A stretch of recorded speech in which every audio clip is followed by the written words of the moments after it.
my name's Jennifer Hahn, and I am in love with wild food. So we'll go down a little trail to the creek where we can harvest fiddlehead ferns. With the weather changes and the droughts, the lady ferns are growing smaller fronds. They aren't growing as big as they were a couple years ago. I'm so grateful. I teach also at Western Washington University at Fairhaven College, and it's just like my favorite class in the world. It's wild food. And we go out and we forage, and we also make these lovely dishes. We look at what's happening in the world in terms of how these plants and animals are affected by climate change, drought, marine heat waves, invasive species. There's all these things that they have to deal with. And with that in mind, I wanted to write, and I was asked to write this new book, and it's Pacific Harvest. And this is a Northwest Coast Guide to Foraging by Skipstone Press. So this one here is smaller than the height of my hand.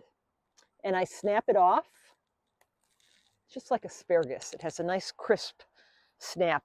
And this is like the most beautiful spiral galaxy, really, with these little baby fern fronds in the center. And to prepare it, I rub the scales off. But once I do that, I can saute this. And once you get it clean to these scales, you would put this in a little pan of water and bring it to a simmer for maybe 2 minutes, the ice water to stop the cooking.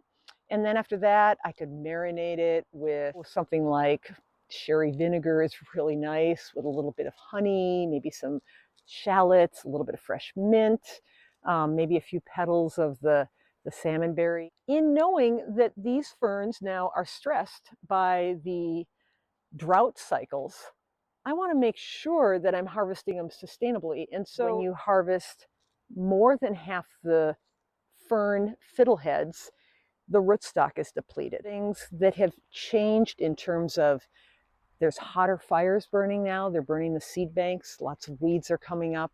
We've got marine heat waves that come in and linger so long. And the whales too. Sometimes they're they were real ribby a number of years ago because there wasn't quite enough forage fish. And so when you're a forager and you love animals and plants, it makes you think, how can I forage for a future? And what is it I need to kind of be aware of to forage in a way that caretakes the things that take care of me?